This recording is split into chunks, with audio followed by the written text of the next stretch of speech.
গৰম দিনত খাব পাৰা একদম কমফৰ্ট ফুড বুলি ক'লেও ভুল নহয় আৰু এটা বস্তু দি হৈ যায়। আপোনালোকক দেখাম, সম্পূৰ্ণ ভিডিঅ'টি চাই থাকিব, তেতিয়াহ'লে গম পাব।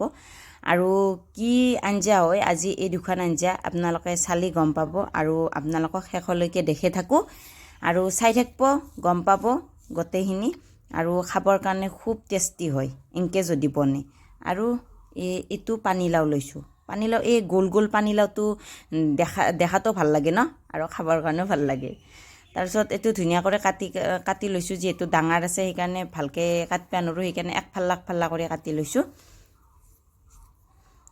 এতিয়া সৰু সৰু টুকুৰা কৰি কাটি লৈছোঁ। হাতখনত নধৰে, হাতখন যিহেতু সৰু নধৰে কাৰণে সৰু সৰু কৰি কাটি লৈছোঁ। এতিয়া এনে বাকলাগিলা গুচাই ল'ম।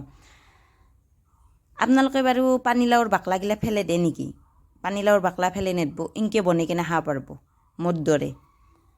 এতিয়া ধুনীয়াকৈ গোটেইখিনি গুচাই ল'লোঁ। লৈ কেনে বাকলি যিহেতু মই ফেলে নেদাওঁ, আজি বাকলাৰো এটা চাটনি বনাম, আপোনালোকক দেখাং। চাটনিটো আপোনালোকে এনেকৈ বনাই কেনে খাব। এতিয়া ধুনীয়াকৈ বাকলাখিনি ধুই ল'লোঁ। বাকলাৰ ধুনীয়াকৈ খিচখিচা কৰি একদম মিহি কৰি কুটি কেনেও খাব পাৰে, আলুৰ লগত ভাজি, আৰু এনেকৈও চাটনি এটা বনাই কেনে খাব পাৰে। তাৰপিছত পানী দিলোঁ কেৰাহীত, দি কেনে সিহঁত মই এতিয়া বইল হ'বৰ কাৰণে দিম। খুব বেছি 20 মিনিটমান সময় দিম, যিহেতু ভালকৈ সিজি যাব লাগিব বাকলাৰ ভিতৰখিনিও। এতিয়া ঢাকনা লগাই কিনে 20 মিনিটমান বইল কৰি লওঁ। ধুনীয়াকৈ 20 মিনিট হৈ গ'ল। হৈ যোৱাৰ পাছত এতিয়া মই এইখিনি হাত পানী নাটখা কৰি উঠাই ল'ম এখন প্লেটত কৰি। আপোনালোকে যদি এইটো বাকলাৰ চাটনিটো বনাই খোৱা নাই, একবাৰ মোৰ ভিডিঅ' চাই কেনে আপোনালোকে বনাই খাওক, খাই কেনে এটা ফিডবেক দি যাওক।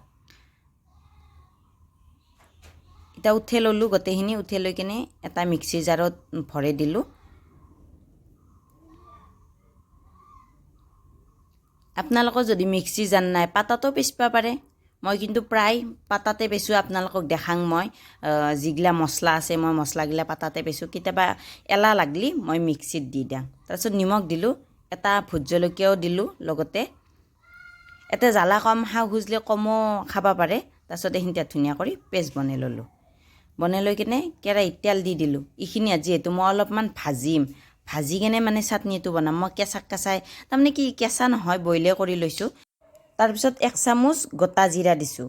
তাৰপিছত নহৰুখিনি কেইকোমান নহৰু থেতলি দিছোঁ, আৰু হালধি দিছোঁ 1/2 চামুচমান। যিখিনি আমাৰ প্ৰয়োজন হয় সেইখিনি হালধি দিছোঁ। তাৰপিছতে এই যি পেষ্ট বনাই লৈছোঁ লাওৰ বাকলাখিনি, সেই পানীলাওৰ বাকলাখিনি তাৰপিছত দি দিলোঁ ইয়াতে।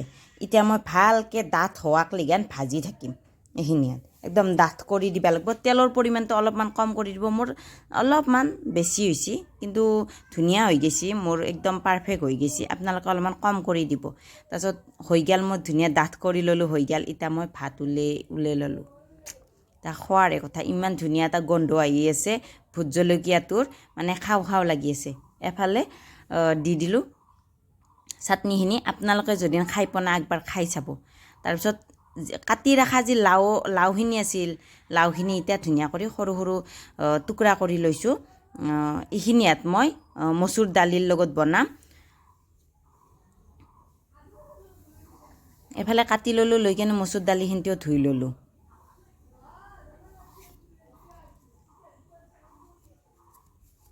তাৰপিছতে কুকাৰটো পাতি দিলোঁ। পাতি দি কিনে এতিয়া মচুৰ দালিখিনিও দি দিলোঁ ইয়াতে। আপোনালোকে যদি মচুৰ দালিৰ লগত যদি পানীলাও খাই পোৱা নাই, এইটো ৰেচিপিও একবাৰ ট্ৰাই কৰিব আপোনালোকে। বহুত ঠাণ্ডা, গৰম দিনত খাব লাগে। যিহেতু পানীলাওটো ঠাণ্ডাই, সেইকাৰণে গৰম দিনত খাব লাগে। আৰু পানীলাওখিনি মাছৰ লগত খালেও সোৱাদ লাগে। মই পিছে কেতিয়াবা যদি আৰু পানীলাওৰ আঞ্জা খাওঁ, তেতিয়াহ'লে আপোনালোকৰ আগত ৰেচিপিটো শ্বেয়াৰ কৰিম। আৰু এফালে দালিত পানী দি দিলোঁ। পানী দি কেনে নিমখো দি দিলোঁ, দি কেনে ঢাকনাখন লগাই দিলোঁ। ঢাকনাখন লগাই দি কিনে মই পিছে ঢাকনাখন কুকাৰটো ধুলি মই হুইচেলটো সলকৈ ৰাখোঁ, সেইকাৰণে মই পুনৰ হুইচেলটো লগাই দিলোঁ। ধুনীয়া কৰি হুইচেল গেল এটা। হুকিংছত পিছে দালি এটা হুইচেল দিলেই হৈ যায়। তাৰপিছত এফালে কেৰাহীত তেল দি দিলোঁ। তাৰপিছত গোটা জিৰা দিছোঁ 1/2 চামুচমান, 2টা শুকনা জ্বালা দিছোঁ, পিঁয়াজ দিছোঁ এটা। এইখিনি নকলেও কথা নাই, দালি কেনেকৈ চম্ভাৰ দিয়ে চবেই জানেই, এইখিনি নকলেও কথা নাই। হ'লেও আপোনালোকক যিহেতু ভিডিঅ'টো গোটাই দেখালোঁ, অলপমান এনেকৈ দেখাই দিলোঁ আৰু। তাৰপিছত হালধিও দিছোঁ। মই যিহেতু দালিখিনি বইল কৰাতে হালধি দিয়া নাছিলোঁ, সেইকাৰণে এতিয়া মই হালধিখিনি দিছোঁ। তাৰপিছত এফালে 1 চামুচ কৰি দি দিছোঁ দালিখিনি চিটকিয়াই চম্বাত দিলে সেইকাৰণে মই কৰাজ দি 1 চামুচ কৰি দিছোঁ এফালে দি দিলোঁ গোটেইখিনি দেখবাৰ কাৰণে যিমানে ধুনীয়া হৈছিল খাবৰ কাৰণে সিমানে সোৱাদ হৈছিল আপোনালোকে যদি এইটো ৰেচিপি ট্ৰাই কৰে একবাৰ ট্ৰাই কৰি চাব আৰু এতিয়া ধুনীয়া কৰি হৈ গ'ল আমি এতিয়া ভাতৰ লগত জুতি লোৱাৰে কথা দালিৰ লগত পানীলাও আৰু পানীলাওৰ বাকলাৰ চাটনি আৰু ৰেচিপিটোৰ নামটো এনেকৈ দিলোঁ আৰু নাজনো যিহেতু আপোনালোকে ক'ব ৰেচিপিকেইটা যদি নাম জানে তাৰপিছত এতিয়া জুতি লোৱাৰে কথা মানে খোৱাৰে কথা মই খাই থাকোঁ আপোনালোকে এতিয়া চাই থাকক আজিলৈ আহিছোঁ দিয়ক বাই বাই এটা নতুন ৰেচিপিৰ সৈতে আপোনালোকক পুনৰ লগ পাম এতিয়া ভিডিঅ'টো সামৰিছোঁ বাই বাই